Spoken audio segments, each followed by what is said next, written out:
start? You guys obviously look like they came off with knocks and stuff like that. Yeah, Keith Earls is pretty sore. He's got a hip pointer. He got hit a couple of times early and was very sore.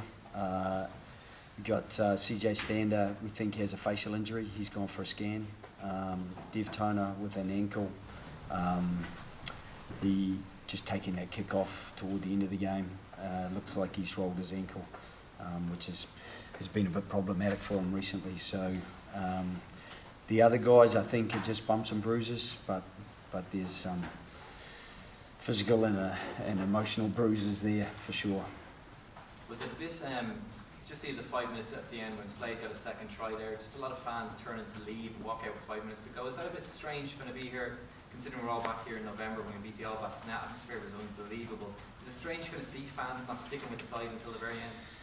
Yeah, that would be unusual. I didn't really notice it. It wasn't the full focus of my attention at the time. It was massively disappointing that we gave up that try to Slade, and I thought the Daly try as well was one that was disappointing, because in a game of fine margins to offer up those tries, it is frustrating. But you know, I can understand the frustration of fans, and at that stage the game was gone. We weren't going to get back and win it.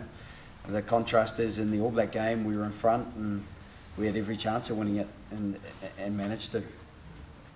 Joe, can you give us your assessment of why Ireland were so badly outplayed today, I suppose? I think we were physically bettered. I don't think I've seen a game where we've played where our opponents have got so many physical, dominant tackles, where our opponents have carried physically in the manner that they did. And it wasn't a surprise to us. We knew with the side that was picked, we knew that the power that they bring to the game, and I'd labelled some guys last Wednesday. But to contain those guys is difficult. Our ball was slow. It was something that they'd talked about, slow our ball down, and it gives them an opportunity to take pot shots, and they took those shots well. Rory, how much of a wake-up call is this for Ireland in a World Cup year? I don't necessarily think it's a wake-up call. You know, we always talk about trying to continually improve, and I think we were under no illusions how good England were. I think that the disappointing thing for us is the way we started. And when you play internationals away from home especially, you want to get a foothold in the game early. We let England get that, and then we didn't ever get back onto the front foot. And I think whenever that's happened to you, it is really, really difficult. So I don't think we necessarily need wake-up calls to want to improve. We look at this and we look at the ways that we can get better, and we have to get better. But look, we prepared well, and we prepared to go out and win a game, and we'll have to look now this week as to how we can make sure that whatever happened in the preparation with all our detail, we just didn't get the physical edge that we're used to bringing. Joe, do you feel that England targeted Robbie Henshaw, and how do you think he did playing at 15? Yeah, I thought Robbie did a pretty good job. You know, Keith for 20 minutes was keen to run off the hip pointer. You can't really run those off, so he was a little bit under pressure to cover the space and take responsibility for his side of the pitch. So Robbie had the double job almost at times, and I thought the volume of running he did, I thought he was as good as he could have been. I don't think necessarily they targeted him. They extended the end goals last year because they wanted to target that little bit of space behind, so they did that again. We knew they were going to do that. You just need fully fit, ideally experienced guys who can cover that space really effectively. One of the things that does make it difficult is when in the front line you're under pressure, and they really did put us under pressure with a lot of players running in front of the ball or players running incredibly hard onto the ball, and it was very difficult to contain their forward momentum. You mentioned England physically playing, outmuscling you at times. How do you rectify something like that? Yeah, I think it's something that happened 2 years ago to us against the All Blacks. I think we got bullied here, and I think you've got to be prepared to give as good as you get, and I don't think we did tonight. You know, I know that the players are disappointed that that we didn't probably have quite the same physical edge that they did. Now, we don't have the same personalities as well, so we've got to make sure that our solutions are that we get better pressure on the ball. I don't think we got a turnover on the ground tonight. There was very little that was allowed to happen on the ground anyway. There was a lot of people off their feet, so it turned into that muddy sort of battle that is very difficult to contest in. And then on the back of that, if that's slow, it's very hard for us to get on the front foot, and it allowed them to get off the line. And I think physically, when you're getting off the line defensively and you've got guys either side of you and you bring in a real physical intent, they got excited about it. There was quite a lot of volume with them kind of stirring each other up and getting each other off the line, and then they backed that up with a real physical intent. So Joe, if the referees gave you more access to your ball and the blockers were penalised, would it have been a different game, different result? I'm not saying that at all. We've got to come up with solutions for that. I would have probably anticipated a lot of that happening. We'd seen how they go about their business. They'd been pretty open about how they were going to approach the game, and it is very difficult when they get what they're looking for to then change things. And when we can't attack through carrying because the ball is slow and they're getting off the line at us, you've got to be able to find that space behind. You've got to be able to go after them in the air, and we couldn't get access there either. So it was difficult. And I think the penalty count, we would have had double the penalties, but on the back of that, you've got to be able to capitalise on those. And we couldn't then get enough of our game going. I am frustrated that we do tend to start slow, and we can't afford to. Looking further ahead into the World Cup, we've got to hit the ground running. In November, Argentina wasn't great, but we stepped it up the following week. Even last year in the Six Nations, I don't think we were great against France, and we built our way into the competition and finished it off really strongly. We've tended to finish Six Nations off pretty strongly, even going back to the Six Nations that we've won, winning in France or winning in Scotland to win the early ones, and obviously winning in England last year. But we've got to be able to start better right from the start.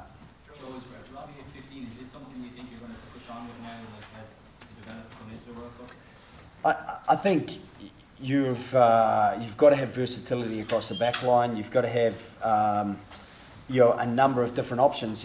Even if you look at second row right now, we've already lost two, where we thought we actually had some really positive headaches. We're suddenly now saying, well, a guy came off the bench, and I thought Quinn did really well, but he wasn't in our original squad. So we need to have guys with the flexibility. It was the same last World Cup. We lost guys. We lost Jared Payne, so we end up playing Keith Earls in the midfield. Guys have to be able to move around. In the World Cup, you're a long way away. It's 31 players only. So, we're going to keep trying to build our breadth as well as our depth, because we have to commit to that, knowing what's coming up in this calendar year. Rory, what sort of response do you expect from the kind of senior player group once you reassemble on Monday? Yeah, I think we've talked a lot about the character of the squad, and that sort of character coming on the back of putting wins together. Well, I think we'll see a lot about them next week, and you have no doubt that we'll respond. We'll have to just take this in the chin. We were better by England in probably all facets of the game, and we'll get some harsh feedback, some constructive feedback from the coaches, and we will build into next week, and we know that we're going to have to be better. We're going to have to be better physically, and just right across the board. It's going to be a tough test. Murrayfield is a really, really hard place to go and win, but it'll be a huge test for us. But it'll be one that I think it's important that you spend this little bit of time reflecting on what was a disappointing and uncharacteristic performance from us, and you got to digest that, and you got to use that in the right way. Is there things you can take from even the way they approached that first line out, particularly the pace that they started with? Is that something you guys can I think that for us, it's to make sure that we don't get, that probably was symptomatic of the game. They brought that and we were just a split second behind. And I think if you're a split second behind at this level, you're keeping chasing and you're never ahead of the game, which is what we're good at.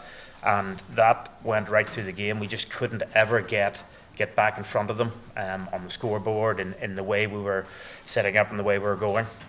Rory, given the standard that you've been operating on the last while, how damaging a blow is this to confidence, or do you believe that the team can repair that confidence pretty quickly and that this might be a one-off blip? Or I think when we've put together wins in a row, we never got ahead of ourselves. We never thought that we're the finished article because we want to strive to be better, and this is no different now. This is I suppose how we respond will determine whether it's a bump on the road or whether it's something more than that. But I know with the group of players we have in here that they're hurting in there, and as you would expect. But the first thing we'll do tomorrow evening when we get back together is we will look at how we can get better, and that is, I suppose, ultimately that result. Now we can't change it, but what we can change is how we react from it.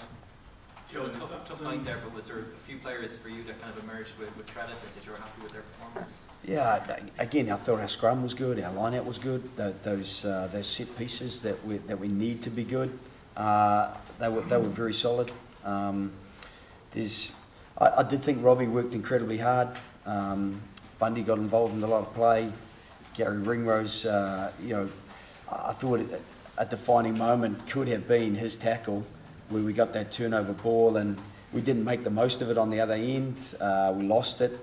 We got the ball back, and forced a penalty. But at that stage, if we could have scored, I think it could have made the game 17-all. And for all the dominance physically that England had delivered, it puts you back in the game, and that's how fickle it is. So, yeah, there were some good performances. A couple of guys off the bench. As I said, Quinn. I thought Sean O'Brien came on and did well. It's tough. Jordan Lama coming on in such a big game, and he will learn from that midfield scrum where they did get enough space on the edge to get that kick away, and I think that's what we've got to keep doing. We've got to keep learning, and I think people forget the youth of some of these guys. I know Jacob Stockdale was player of the tournament last time, but he's still a very young man in terms of international rugby, and so is Jordan Lama. So I think those guys are going to keep learning, and we've got to challenge them to keep getting better, because you're coming up against world-class players. Johnny May, he is experienced, he knows what he's doing, he's got great speed, so that's a huge challenge for a guy like Jordan Lama, and that's what you want. But more often than not, you want that challenge to come out with a positive result, and that will be a challenge to Jordan's confidence, to all our confidence, that result tonight, because I guess you get used to having that winning feeling, and it's pretty hollow right now. The last one. Joe, is that a reality check though about the physicality that will be required to have success at the World Cup? Yeah, that is a reality check. That's how it's going to be, and that's why England are literally they're a big team, and I thought they played really well tonight. It's hard to take anything away from England.